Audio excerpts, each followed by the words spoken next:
కళ్యాణ వైభోగమే. ఈ మాట వినగానే మనకు గుర్తొచ్చేది మంగళం, సంతోషం, బంధాలు. కాని ఈ రోజుల్లో ఈ మాట వెనక ఓ కొత్త అర్థం వచ్చేసింది. భారీ ఖర్చులు, లగ్జరీ వేదికలు, కోటి దాటే పెళ్ళిళ్ళు. ఇంతలా పెళ్ళిళ్ళు ఖర్చవుతున్నాయంటే ప్రపంచం కూడా భారత్ వైపు చూసి ఇది ఏ స్థాయి అంటూ షాకవుతోంది. నమ్మలేకపోతున్నారా? ఈరోజు మనం మాట్లాడేది భారత్ వెడ్డింగ్ ఎకానమీ గురించి. దీని వెనక ఉన్న కారణాలు, ఇంకా మనమెలా మార్చగలవనే పరిష్కారాలు.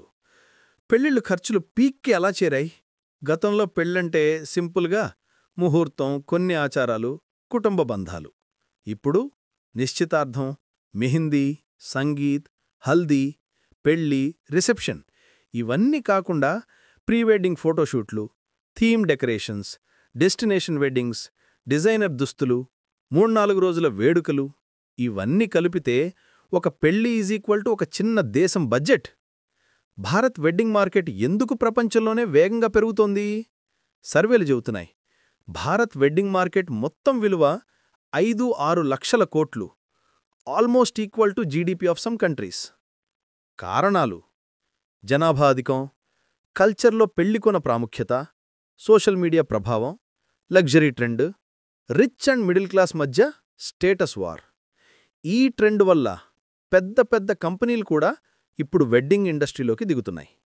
నవంబర్-డిసెంబర్ పెళ్లిళ్లు ఎందుకు ప్రత్యేకం? ప్రతి ఏడాది ఈ నెలల్లోనే మంచి రోజులు, మంచి ముహూర్తాలు, సెలవులు, పండగల మధ్య గ్యాప్ తగ్గడం. Hi friends, welcome back to my channel టానే talks today, where motivation meets your dream. ఇక్కడ మనం మన జీవితాన్ని మార్చే ఆలోచనలు, ప్రేరణలు, నిజమైన కథలు పంచుకుంటాం. అలాగే ఫ్రెండ్స్, మీరు కొత్తగా ఈ ఛానల్కి వచ్చి ఉంటే సబ్స్క్రైబ్ బటన్ నొక్కి పక్కన ఉన్న బెల్ ఐకాన్ ఆన్ చేయండి, తర్వాత వచ్చే మోటివేషనల్ వీడియోస్ మిస్ కాకుండా చూడటానికి. ఇక ఆలస్యం ఎందుకు, మన ఈరోజు వీడియోలోకి నేరుగా వెళదాం. కానీ వీడియో పూర్తిగా చూశాక మీ అభిప్రాయాలు కామెంట్స్లో తప్పక పంచుకోండి, ఎందుకంటే మీ ఆలోచనలే నాకు తర్వాతి వీడియోకి ఇన్స్పిరేషన్ అవుతాయి. ఈ ఏడాది అంచనాల ప్రకారం నవంబర్-డిసెంబర్లో 35 లక్షలకు పైగా పెళ్లిళ్లు జరుగుతాయని చెప్పబడుతోంది. ఇందులో ఖర్చు మొత్తం 4-5 లక్షల కోట్ల వరకు వెళ్లొచ్చని చెప్పబడుతోంది. పెళ్లిళ్ళు ఇంత ఖరీదుగా మారడానికి ప్రధాన కారణాలు: 1.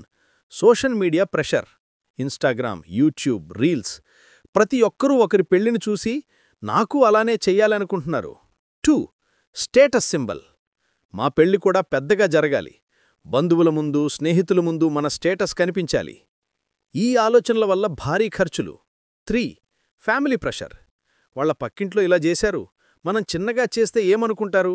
ఇలా ఆలోచించి అనవసరంగా బిల్లులు పెంచేసే పరిస్థితి. 4. Event management boom.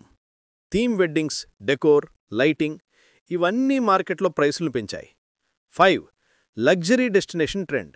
Jaipur, Goa, Italy, Turkey, Bali ఇలాంటి ప్రదేశాల్లో పెళ్లి చేసుకోవడం ఇప్పుడు ట్రెండ్. ముఖ్యం, చాలా ఫ్యామిలీస్ అప్పు తీసుకుని పెళ్లి చేస్తున్నారు. తర్వాత 5-10 సంవత్సరాలు ఆ అప్పుల భారమే. 5.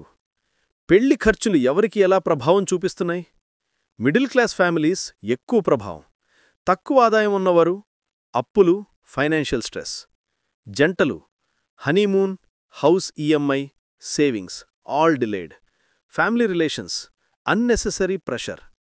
ఎకానమీ విపరీతంగా డబ్బు గిరాకీ అయినా సేవింగ్స్ తగ్గిపోవడం. 6. ఈ పరిస్థితికి కారణాలేంటో తెలుసుకున్నాం. పరిష్కారాలేంటి? 1. బడ్జెట్ ఫిక్స్ చేసుకోవాలి.